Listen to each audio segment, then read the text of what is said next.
In this video, I will show you what is happening in the sky the next week in the geocentric chart and in the heliocentric chart as well. So we start the trade on Sunday, tomorrow, with only the Middle East and the cryptos trade. In my previous video, if you will listen to it, you will see that July 19 was a top, and 233 Fibonacci days later, we had yesterday a top and a reversal candle.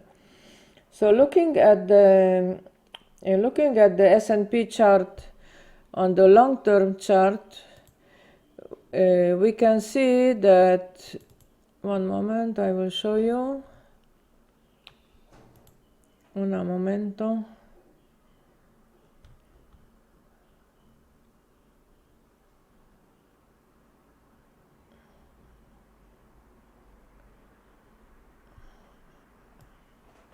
Okay, so this is the S&P chart, and this is the daily chart, and I can turn it to the candles. So July 19, here was July 19. Oh, this is cash. In the future chart it was different. Anyway, from here to the next low was August 25. So we should check what happened on August 25, forward it to today to find a turning date, and the next turning date that I found will be March 21, which is also the spring equinox. But meanwhile, let us concentrate on the next week. So we start on the new moon. You see the moon is conjunct the sun in Pisces, and working with Z, which I like better because it shows the aspects very well. We have the moon conjunct the sun, and we have the sun sextiling Uranus, which can show a gap. Then we have Mercury at 0 Taurus, not Taurus, 0 Aries. Here, 0 Aries. This is important because Mercury rules Taurus and Virgo. Mercury rules Gemini and Virgo. And Gemini is an air sign, and Virgo is an earth sign.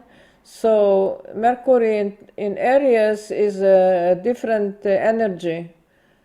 Okay, so Mercury, let us see, it doesn't make any aspects. I use 0-degree orb, so you will not see the aspects here. If I use the regular orbs like we use for transits, for the natal chart, then we will see that Mercury is 3 degrees from Neptune. Okay, Mercury is at 0 degrees, Neptune is at in Pisces 27 degrees, so it is departing from a conjunction. Then we can see that Venus is at 28 Aquarius. Soon it will move to Pisces. We will see the next week. It will be a major move. Venus makes no major aspects. And then Mars is at 20 Aquarius. It makes a square to Uranus. Mars at 20, Uranus at 19. So this square is also is being eliminated during the week. Jupiter is sextile Saturn. Jupiter in Taurus, sextile Saturn in Pisces. Okay, also moving away from this sextile. So till now, Jupiter and Saturn sextile held the markets up. So using the Saturn 11 degrees, we can calculate the support level exactly for everything. Now, why is this important? Because Saturn, I can show it to you here. I like, as I told you, I like Z much more.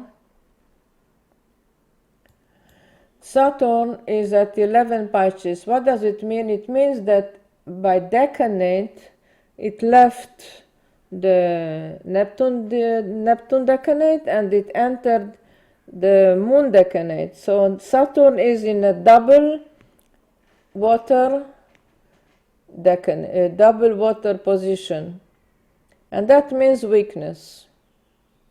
Saturn rules the government and restrictions, so there will be some weakness in everything that is concerned Saturn. What else can we see here? We have Uranus at 19 Taurus, nothing important there. It has been there for a long time. And Neptune at 27 Pisces, Pluto at 1 Aquarius. Okay, so what happens the next day? Okay, I can forward it here. Next day is Monday, so let me put it at this 9:45 when we open, but Asia opens 2 or 3 hours ahead of us. So when Asia, Nifty or Axio, Australia or the Nikkei open, the Moon will be at 2 Aries. Now Moon at 2 Aries and conjunct Mercury. This is a good and energetic position. This can show an up move, okay, or up move, if it is supported by Saturn position. Saturn is very important all the next week. As you can see in this chart, Saturn is the strongest planet on Sunday, and if I move it forward, also on Monday. And the weakest is the Sun. Tuesday, it will be Venus until the end of the week. Okay, so Sunday, Monday is Saturn, Tuesday is Venus. Why is Venus? Because Venus enters Pisces. Here we have Venus at 0 Pisces, you see, so it gives it the strongest position in the sky. What else do we have? We have Saturn at the killer degree, 22, still sextiling Uranus, and 5 degrees from Neptune, moving away. Mercury sextiles Pluto. This has to do with transportation, communication, banks, money, forex, because Pluto rules the 8th house. Then we have Venus in the bad position to the south node, and Mars squares still Uranus. Then we move on. So Venus is the strongest planet till the end of the week. Wednesday, this is a day ruled by Mercury. It can be a zigzag day. It can go up and down, up and down. Mars is at 22, the killer degree. Still squares Uranus. Venus is still 135 to the south node. And no news here. The Moon moves to Taurus. Okay, Moon in Taurus is exalted, lazy, and therefore we can wait for a long time till anything happens in the sky. And you will see that on Wednesday there are some Fed announcements that we will have to follow. Then we have Thursday. Thursday is ruled by Jupiter. Jupiter will be 3 degrees from the Moon and 13 Taurus. 13 Taurus. Sextile Saturn. Okay, so the whole week we have the Jupiter-Saturn sextile, which is Jupiter is moving away, but still in power. And if we look here at the midpoints, we can see I always watch the lasting midpoints. What is the lasting midpoints? The outer planets. The outer planets. So what do we have here? Nothing much. We have Venus, Mars, Saturn at the midpoint of Mars, Saturn. So what is Mars, Saturn midpoint tell us? Let me Venus is at Mars-Saturn midpoint. Coldness of feeling and frigidity, an absence of feeling and sensitive perception, a loveless disposition, the inability to love and to express love, illness, separation, loss, death of female persons.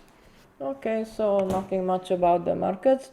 I guess Ebertin didn't write about the markets anything.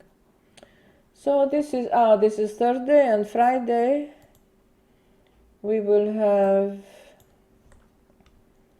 what new in the sky. On Friday is ruled by Venus, but also the sky is ruled by Venus. Let me forward it to Friday. Venus, Venus, Venus, all the week is Venus, you see? Okay, so we are still under Venus. Venus rules the banks and Forex, so watch out for that. And Venus is at 4 Pisces, exactly on my natal Venus. Nice. What will happen? We will see. And the moon enters Gemini on Friday. So Friday will be very, very volatile. If we want to see if there are any announcements, let me see. Announcements. One moment.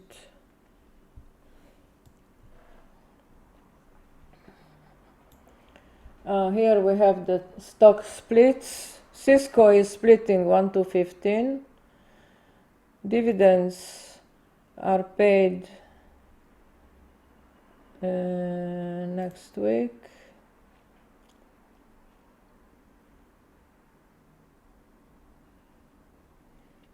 Dividends are paid here. You can see it under investing, who pays dividends and how much. 8%. All spring utilities.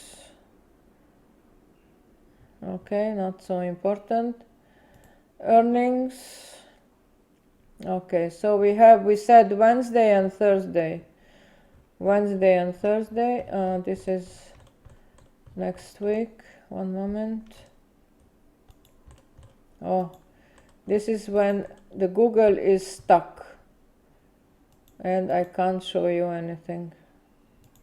This drives me crazy when Google gets stuck and I have to start everything new.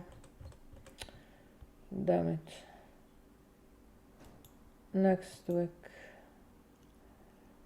Google gets stuck all the time. This is so annoying, incredible.